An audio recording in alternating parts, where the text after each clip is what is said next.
Hello students, welcome to our channel let's discuss. और आज हम directorate of education GNCT of Delhi के worksheet number 36 को डिस्कस करने जा रहे हैं। ये वर्कशीट है डेट 25 सितंबर 2020 की for class 9 and subject is mathematics.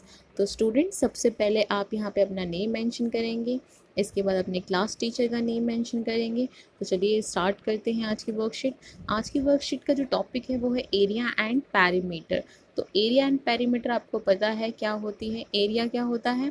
The amount of space taken up by shape. Okay, जो एरिया है वो क्या होता है? Space inside a shape. ऐसे ही जो पैरीमीटर है वो क्या होता है? पैरीमीटर इज अ पाथ और length that surrounds a 2D shape. Okay, तो जो डिस्टेंस है किसी भी शेप के अराउंड में, आउटसाइड में, तो वो क्या, उसे हम क्या कहते हैं? पैरीमीटर कहते हैं। सर्कल के केस में हम क्या कहते हैं? सरकमफ्रेंस कहते हैं। तो चलिए स्टार्ट करते हैं। रिक्वायर्ड प्रीवियस नॉलेज, इसके लिए आप एरिया एंड पैरीमीटर के लिए आपको जो प्रीवियस नॉलेज की रिक्वायरमेंट है वो क्या होती है कि आपको फिगर्स को पहचानना आना चाहिए कि 2D फिगर्स कौन है, और 2D में भी स्पेशली स्क्वायर, ट्राइंगल, इक्विलेटरल, इनकी प्रॉपर्टीज़ क्या क्या होती हैं। Okay, so children, you have already studied about figures of different shapes such as square, rectangle, triangle and quadrilateral. The floor of your classroom is rectangular. Its area and perimeter can be calculated. तो यहाँ पे आपको perimeter of rectangle का formula और area of rectangle का formula given है। perimeter of rectangle का formula क्या होता है? 2 into length plus breadth. Okay, और area of rectangle का फॉर्मूला क्या होता है? length into breadth. Okay students, चलिए, unit of measurement for length and breadth is taken as metre और centimetre etc. as perimeter is also the length of the boundary of a given shape, so unit of measurement of perimeter is also taken as meter or centimeter. Okay students, so अगर कोई भी perimeter या rectangle या triangle किसी का भी अगर आप एरिया निकाल रहे हैं या पैरीमीटर निकाल रहे हैं, तो उसको आप जो यूनिट है वो किस में लेते हैं? मीटर और सेंटीमीटर में। ओके स्टूडेंट्स, तो पैरीमीटर की भी जो यूनिट होती है वो क्या होती है? मीटर और सेंटीमीटर। और अगर एरिया है तो उसकी यूनिट क्या हो जाएगी? Metre square and centimetre square. Okay, और सेंटीमीटर स्क्वायर। तो अगर पैरीमीटर है, सिंगल आपके पास यूनिट होगी मीटर सेंटीमीटर। और अगर आपके पास कोई भी एरिया है, किसी एरिया निकालना है किसी भी प्लेन फिगर का, तो आप उसको उसकी जो यूनिट लेंगे वो क्या लेंगे? मीटर स्क्वायर और सेंटीमीटर स्क्वायर। ओके स्टूडेंट्स, चलिए, तो यहाँ पे इस वर्कशीट में हमें मेनली क्या डिस्कस करना है? Find out the area of a triangle. तो इस वर्कशीट में हमें एरिया ऑफ ट्राइंगल निकालना है, and by using the formula of area of triangle, that is half into base into height. Okay students, half into base into height. तो देख लेते हैं, to calculate the area of a right angle triangle we can directly apply the formula by using two sides containing the right angle as base of the height. तो सबसे पहले इस example को देख लेते हैं। यहाँ पे आपको एक राइट एंगल ट्राइंगल गिवन है जो कि क्या है? ए बी सी, और जो राइट एंगल है वो किस पे है? बी पे। Okay, so A B and B C can be taken as a base. So ये आप ये दोनों एज अ बेस कंसिडर कर सकते हैं। ठीक है, बेस एंड हाइट। तो अगर आप बी सी को बेस ले रहे हैं तो ए बी क्या हो जाएगा? आपका हाइट हो जाएगा। Therefore area of right angle triangle क्या निकलेगा? Half into base into height. ये फॉर्मूला बहुत इंपॉर्टेंट है स्टूडेंट्स, आपको याद रखना होगा। Area of right angle triangle A B C equals to half. Base क्या है यहाँ पे? बेस यहाँ पे लिया गया है ए बी। अगर यहाँ पे ए बी को अगर बेस माना गया है तो बी सी क्या हो जाएगा? यहाँ पे बी सी हो जाएगा height. Okay, so AB into BC. Here we can also take AB as height and BC as a base. तो यहाँ पे हम जैसे कि मैंने पहले बताया, या तो अगर आप BC को बेस मान रहे हैं तो AB को आप हाइट मानेंगे, अदरवाइज अगर आप BC को हाइट मान रहे हैं तो आप AB को क्या मानेंगे? बेस मानेंगे। तो इस बेस से हमारा फॉर्मूला ये बनता है, half into base into height. Okay, तो नेक्स्ट देखते हैं। तो आप इसमें डायरेक्टली फॉर्मूला पुट करके एरिया निकाल सकते हैं अगर वो एक राइट एंगल ट्राइंगल है। Now, we can easily find out the height of equilateral triangle if the length of its side is known. For example, look at triangle DEF, each of its side is 10 centimetre. तो students आप इसी formula का use करके equilateral triangle का भी area find out कर सकते हैं। तो बट इक्विलेटरल ट्राइंगल में आपको सबसे पहले क्या निकालना पड़ेगा, उसकी हाइट निकालनी पड़ेगी। ओके स्टूडेंट्स, क्योंकि उसमें 90 डिग्री का एंगल नहीं होता। ओके चलिए, तो यहाँ पे एक एक इक्विलेटरल ट्राइंगल गिवन है DEF, और यहाँ पे आपको जो साइड गिवन है वो क्या है, 10 सेंटीमीटर। इक्विलेटरल ट्राइंगल जो होते हैं उसकी सारी साइड्स क्या होती हैं, इक्वल होती हैं।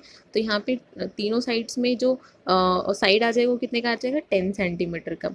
यहाँ पे देखिए एक इसको बीच में से मिड में से आपको एक मीडियन जिसे कहते हैं उसको इक्वल पोर्शन में डिवाइड किया है। तो ये और ये पार्ट जो होगा क्या हो जाएगा, इक्वल हो जाएगा। तो इसे हम क्या कंसिडर करेंगे, अगर 10 है तो ये 5 हो जाएगा, और ये भी क्या हो जाएगा, साइड 5। ओके स्टूडेंट, तो यहाँ पे आप सबसे पहले पाइथागोरस थ्योरम की हेल्प से क्या करेंगे, हाइट निकालेंगे। ओके स्टूडेंट्स, तो यहाँ पे आप DG², आपको पता है कि पाइथागोरस का फॉर्मूला क्या होता है, जो पाइथागोरस फॉर्मूला है उसका जो पाइथागोरस थ्योरम है उसका फॉर्मूला होता है hypotenuse square equals to base square plus में ऑल्टीट्यूड स्क्वायर, जिसे हम हाइट भी कहते हैं। ओके, तो ये आपका क्या होता है, पाइथागोरस थ्योरम। पाइथागोरस थ्योरम की हेल्प से आप किसी भी, अगर दो साइड गिवन है तो किसी भी तीसरी साइड की आप वैल्यू निकाल सकते हैं।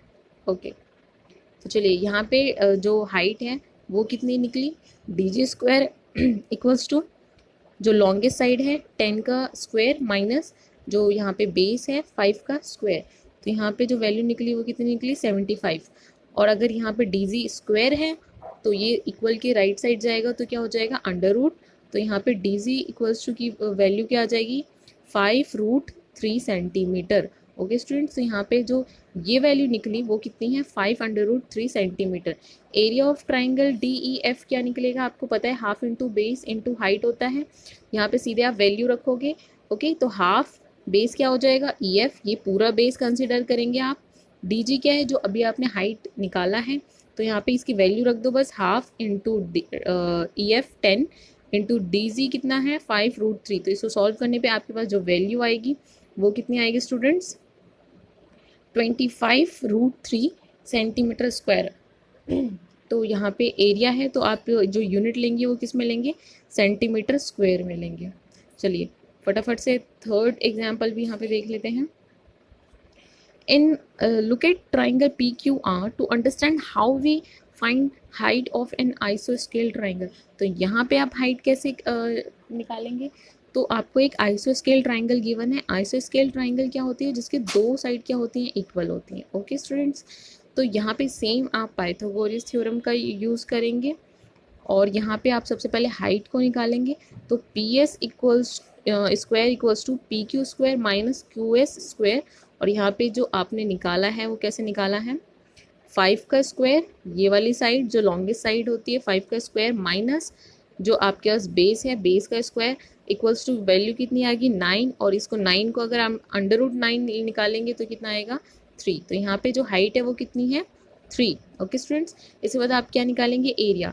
Area of triangle PQR। Okay, PQR इसकी वैल्यू क्या हो जाएगी, half into base into height. तो हाफ बेस आप पूरा कंसिडर करेंगे। ओके स्टूडेंट्स, बेस क्या है पूरा 8, हाइट आपने अभी निकाली 3। इसको सॉल्व करिए, ये क्या हो जाएगा, 12 सेंटीमीटर स्क्वायर। ओके, तो यहाँ पे जो एरिया निकला वो कितना निकला, 12 सेंटीमीटर स्क्वायर। चलिए ऐसे ही आप और अननोन हाइट्स निकाल सकते हैं बहुत सारे स्केलेन ट्राइंगल्स के लिए। और